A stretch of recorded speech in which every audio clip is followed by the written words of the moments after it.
Hello, indivisibles. I'm here to highlight something. Hello, indivisibles. I'm here to highlight something that is keeping me up at night. And I know this group really understands what I'm about to say. I know we're all focused on the 2022 midterm elections, and they are incredibly important. But we also have to look ahead because you know what?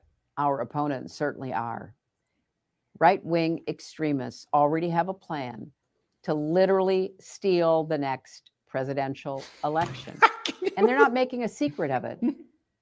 The right-wing controlled Supreme Court may be poised to rule on giving state legislatures, yes, you heard me that correctly, state legislatures the power to overturn presidential elections. Just think, if that happens, the 2024 presidential election could be decided not by the popular vote or even by the anachronistic electoral college, by the courts, but by state legislatures, many of them Republican controlled.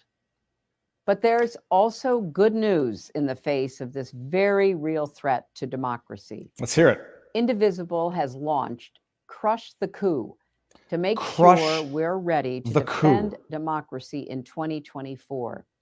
They've put together a list of critical races in 6 key states. You could say they have a theory about critical races. Will you support Crush the Coup by donating to Indivisible and state legislature candidates?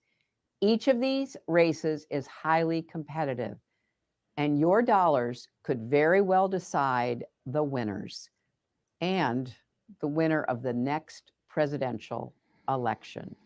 This could not be more important or more urgent. Crush the coup. Crush the coup. Let me just take these headphones off. Oh my goodness.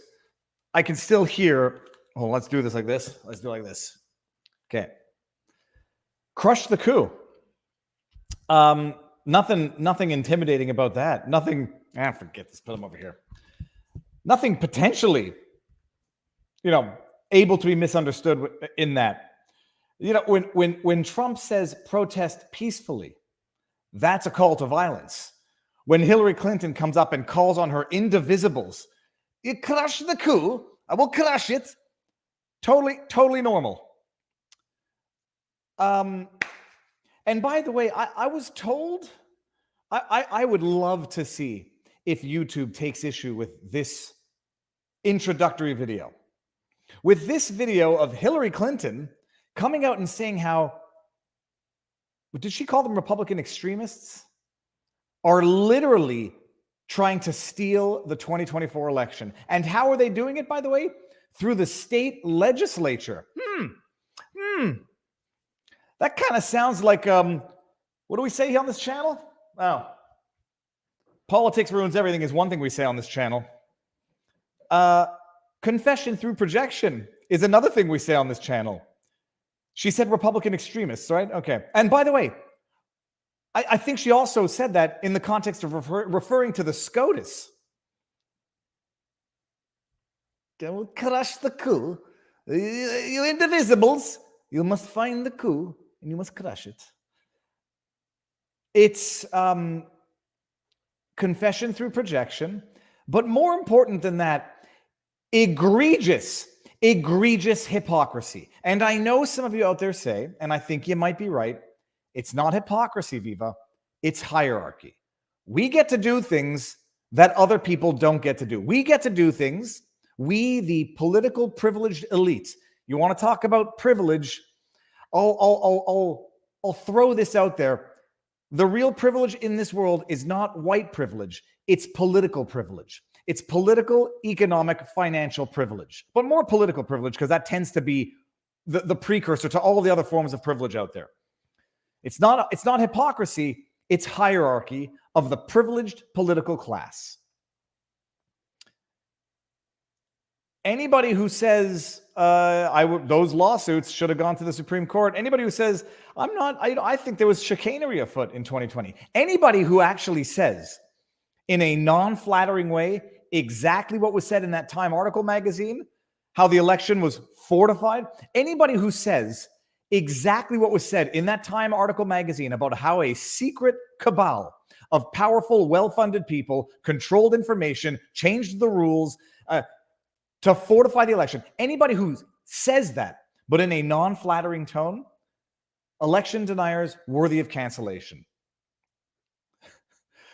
But come out and say, literally, they're going to steal the election when, just out of curiosity, if they're anticipating in advance that 2024 is an election that can be stolen, how do they prevent and prohibit in the past from suggesting that there may have been historical interference in prior elections? How then? Well, that which is the safest election of all time should remain the safest election of all time.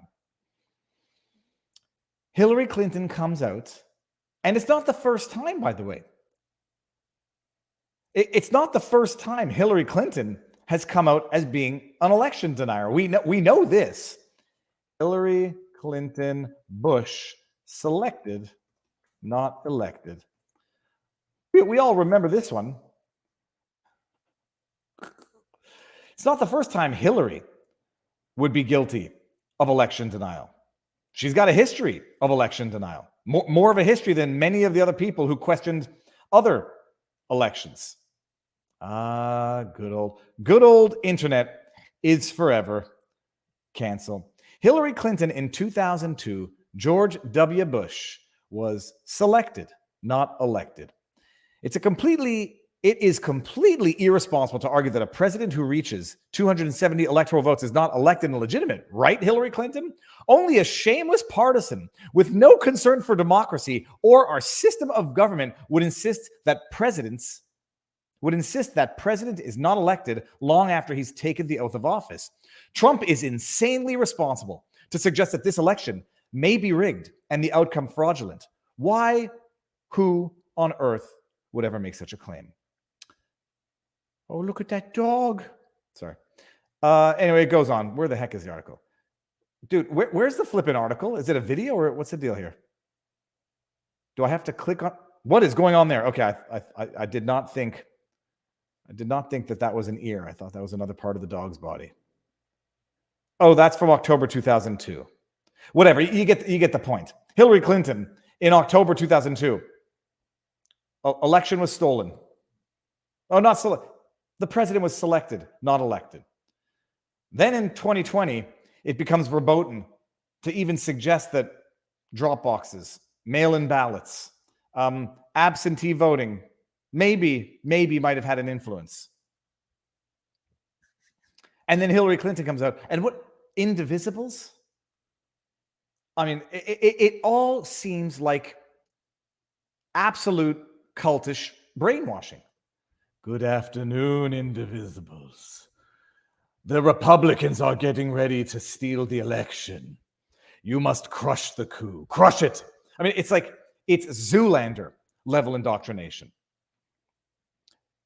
Hypocrisy, double standards, hierarchy, whatever. It's par for the course. And I hate to say it.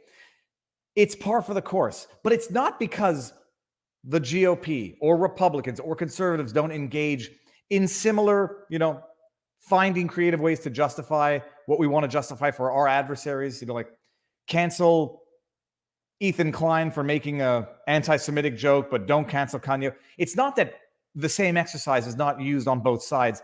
It's an exercise of those who have difficulty being intellectually consistent.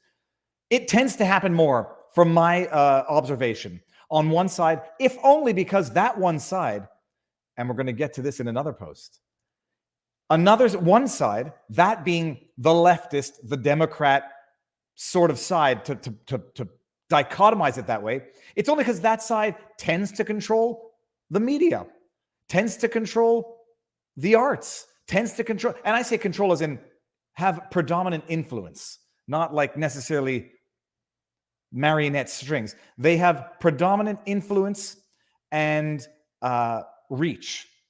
You think of media outlets other than Fox News, which admittedly by numbers kicks the ass of all the other ones, by number of outlets. You got Fox News, number one. Okay, and then you got, I don't know, what would be some of the other ones? Gateway Pundit, and a few others. Flip side, CNN, MSNBC, ABC, NBC, CBS, NPR, BBC, CBC, Global News. The machine. They control, if only through the power of the bullhorn, more of it. And so when they come up with their utter hypocrisy, YouTube, Facebook, Twitter, censoring people, canceling channels, penalizing people for questioning the integrity of the 2020 elections, incorporating it into their terms of service, their community guidelines, cannot question it. It's a verboten subject. And what year are we now? 2022? Hillary Clinton comes out and says, literally, Republican extremists are literally going to steal the 2024 election. I'm sure it's totally okay. It's totally okay. There's so much of it, though. I don't know where it ends. Okay, let's make sure that we're on live on the Rumbles. Taco Tuesday, good. We are also simultaneously, I know it's confusing and it's diluting a little bit, but doesn't matter. We're also simultaneously live streaming the emergencies inquiry, which is running now, and there's a bunch of people watching it, both on YouTube and Rumble. I'm going to let that run the whole day. I'm going to come in and out whenever I can. And someone just said, you know what, maybe I'll just try to make that. There we go. I just enhanced the window for the Emergencies Act inquiry. You all know what's going on, but in Canada, they're having what's the word that they're calling it? The public hearing. The Public Order Emergency Commission is investigating the circumstances surrounding Justin Trudeau invoking the Emergencies Act. And it's going on for 6 weeks. Not everybody is really able to find it all that easily on the public hearing website. There's no chat. There's no interactive anything about it. So I'm running it on the second channel simultaneously. Confusing, tough to navigate on my end, maybe a little bit diluting and confusing for all the viewers who don't know what they want to watch, this live stream or that live stream, but that's what we're doing now. How goes the battle on this beautiful Tuesday?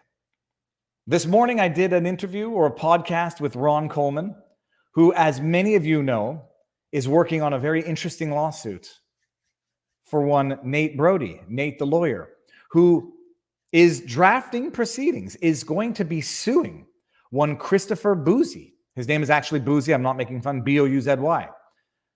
Founder, creator of a website called Bot Sentinel, which rates Twitter handles, Twitter accounts as acceptable to problematic, and is responsible for, and if they're not actually responsible for it, at the very least takes credit for, deplatforming, canceling, censoring, punishing problematic accounts. For those of you who don't know, Christopher Bouzy, I will not say arguably, he's going to have a defense. Chris Bouzy arguably defamed Nate Brody by taking a video clip of Nate Brody, interpreting it incorrectly, taking it out of context to make accusations that Nate Brody, some of you may not like his politics, doesn't matter, he's a friend, and I consider him to be very intelligent, took a video clip out of context of Nate Brody and then took it to make the public statements over and over again that Nate Brody admitted to planting evidence on people he arrested, admitted to participating in police corruption, questioning whether or not he was a lawyer, and so on. And Nate Brody's going to be suing. And Ron Coleman at Harmeet Dillon's law firm, where he's a partner, I believe, he's going to sue. And Bouzy and Brody, oh my effing G, that jingles. We need a beat music. Bouzy and Brody are going to the courts. Yeah, it's going to be amazing. So I did a podcast with Ron Coleman this morning, and I don't know when they're going to publish it, but sooner than later. Viva, thank you for being one of our great warriors in this political mess. It gives me hope that we'll win at some point.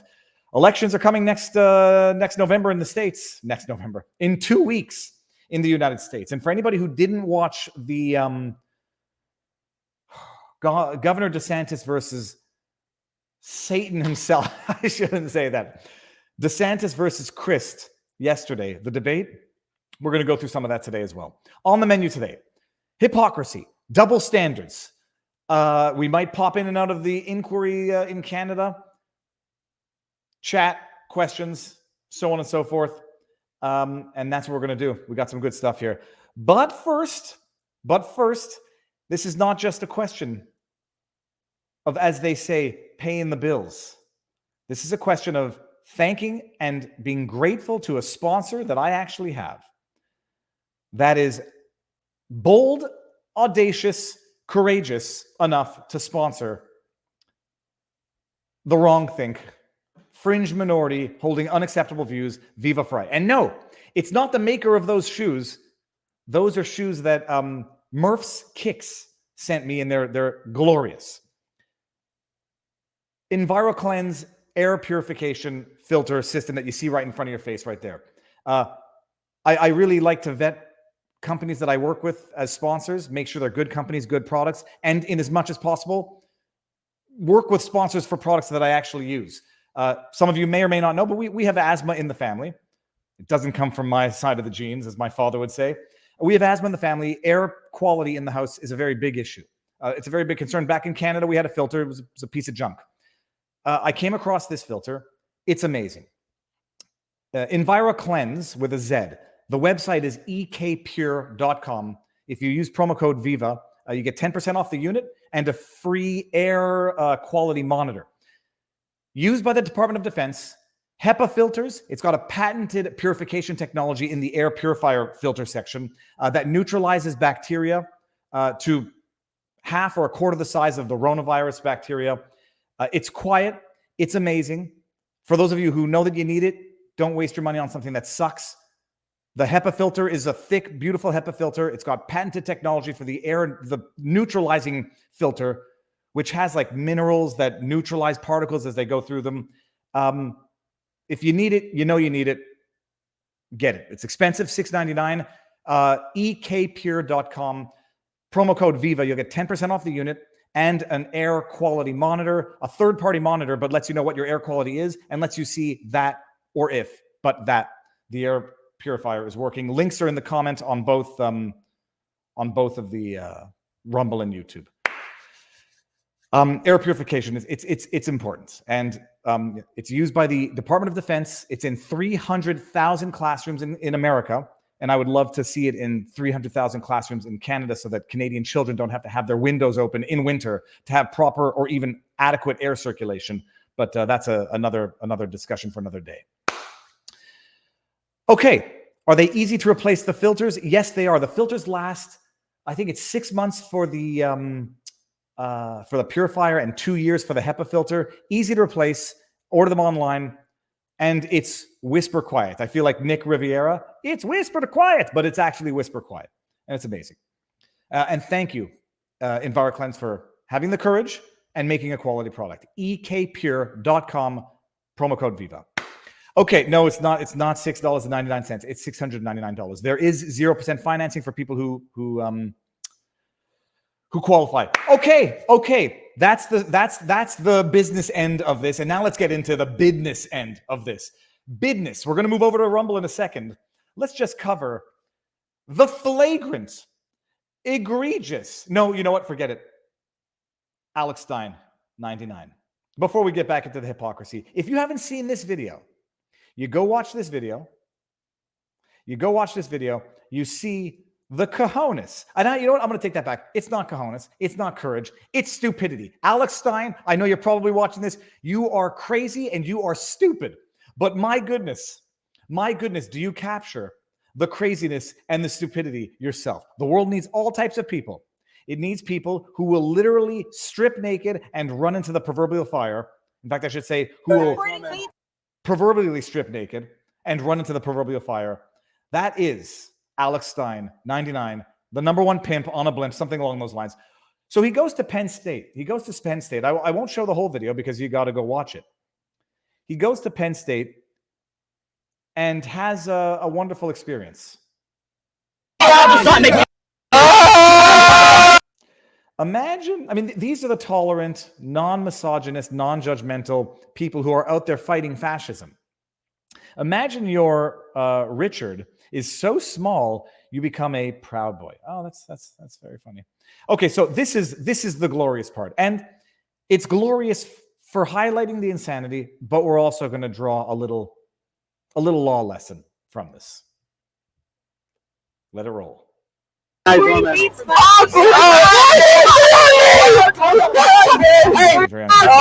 on. That is a lot of spit.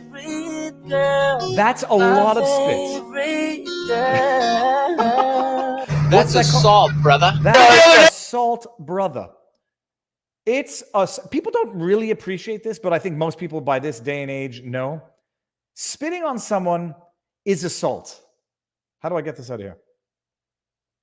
What did I just close? Oh, I hope I didn't close the wrong window. Spitting on someone is assault. It's assault of the most disgusting order. But under certain circumstances, you should all appreciate this. It could be beyond assault. It could be beyond assault. It could be borderline terroristic. One can recall, if one remembers these things, make some noise. If one remembers these things, no, sorry, I'm not bringing that up. Viva, does it count as provocation when it comes to getting your teeth punched out for doing it? If whether or not he punched her in the face, would he be charged with assault? He would. I mean, I think that would be my limited, uneducated opinion. Provocation, maybe. Good luck. Good luck with politics playing that. But by the way, spitting is not just assault. Spitting on someone is not just assault. It could be a terroristic charge. Y'all remember that crazy thing called the Rona? When people going around coughing on faces, spitting on stuff, there was an incident where someone spat all over the produce at a shopping center.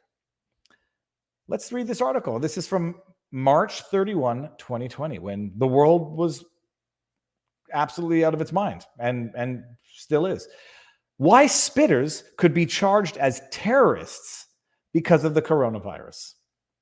Top line. As many people take precautionary measures to prevent the spread of coronavirus, a bizarre spate of reports are emerging nationwide of others allegedly spitting and coughing in public, perhaps to infect others, leading officials to issue warnings that perpetrators will be prosecuted, possibly even for terrorism. Early Sunday morning. Let me get my golfer's voice on. Early Sunday morning. A Colorado woman pulled over for a suspected drunken driving,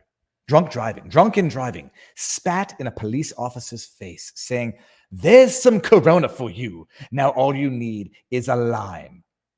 Well, she clearly meant alcohol and not the virus, you dumb bums. Reports of similar incidents have taken off since last week, including an Amazon delivery driver who was fired after appearing to spit on a package he was dropping off in a video captured by Amazon Ring device. Why would anyone do that?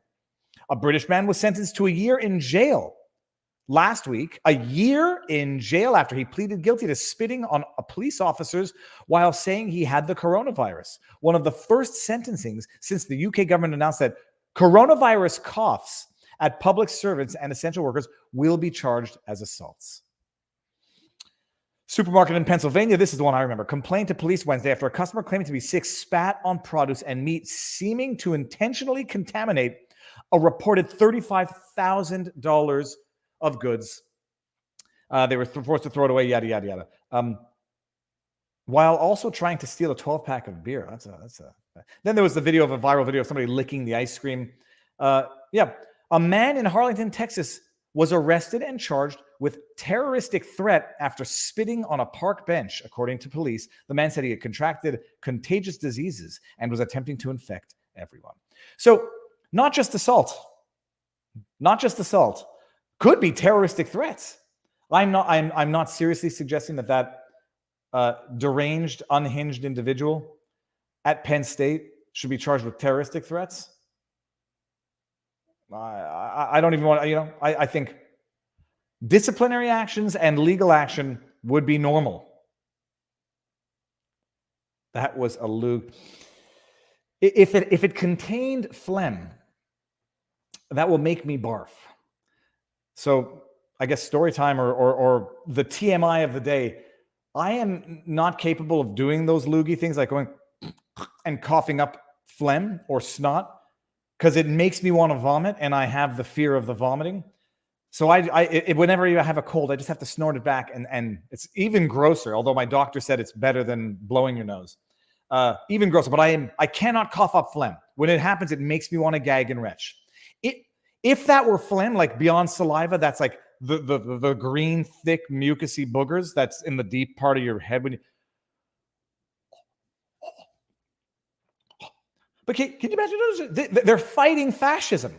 These brave, stunning and brave, courageous students are fighting fascism by demonetized, doesn't matter. They're fighting fascism by physically assaulting, even if you consider them to be obnoxious, in your face jack-o'-nannies, physically assaulting them. You got to go watch the whole video, guys. It is glorious. Did I share the link? Anyways, everyone should be following Alex Stein 99, even if you don't like all of this stuff. The dude is out there pushing the envelope, and my goodness, because the rest of that video is madness, mayhem. They're out there fighting fascism, seemingly by being fascists. They're out there fighting Yahtzees, seemingly by acting like Yahtzees. Let it rip. You're missing out. Heck no. Law. And we're going to have some more. We're going to have some more double standard hypocrisy coming your way very soon. But before we do it, everyone, let's move the party on over. Oh, good. Okay, the hearings are on pause. Oh, yeah. Now I can put my headphones back on. Feel so naked without my headphones. Let us go and mosey on over to the Rumbles and carry on this conversation there, shall we? I don't care. It's not about the monetization. It's about the exposure and the promoting on the platform that it does not get after YouTube decides to demonetize. I have a sneaking suspicion that this video was demonetized because YouTube heard certain words, but didn't know that Hillary Clinton was saying them. The words are verboten words when it's not Hillary. When it's different, when it's capital D different, the words will be interpreted differently. Guaranteed that stream, the first 30 minutes of this stream, will get remonetized on YouTube. But for the time being, it's demonetized and being reviewed because they heard words, but they didn't know who was saying them, so they didn't know that it's acceptable. Oh, we got a Rumble rant here. How did I miss that almost? RF Latstone or R Flatstone. You should switch to Rumble exclusive immediately upon YouTube demonetization. I'd go for a half an hour because for continuity, fluidity, whatever. But I have not been getting demonetized all that often. But it's soft censorship. It's not hard censorship because I know in all of my pushing the envelope for monetization, I don't really push the envelope for much more. So it happens. But I'm going to end this on Rumble. Can you interview Ye? Oh my goodness, would I interview Ye in a heartbeat? I don't know how it works. Like, can you get out there and like everybody tweet Ye? Do a live stream interview with Viva. It would be. I'm not an arrogant, pompous man. I know my strengths and my weaknesses. One of my strengths would be the ability to conduct a phenomenal interview with Ye. But I'm probably not important enough to even come close to the realm of having that happen. Okay, so that's it. Let's move it on over. I got Dan Bongino should be the one accredited for first saying it's not hypocrisy, it's hierarchy. He is another great Rumble channel to watch. Dan Bongino should get credited for a lot of things. I don't know if he created the parallel economy concept. I suspect he didn't, but he certainly promoted it. And if it was an original idea to him at the time, he's a very, very smart man. Everybody should be watching Dan Bongino. Even if you don't agree with everything he says, go do it. All right, man, let's go. I don't know what that's about, but okay, we're moving it on over. We're going to end it on Rumble. We're ending it on YouTube. Moving over to Rumble. We're moving in 3, 2,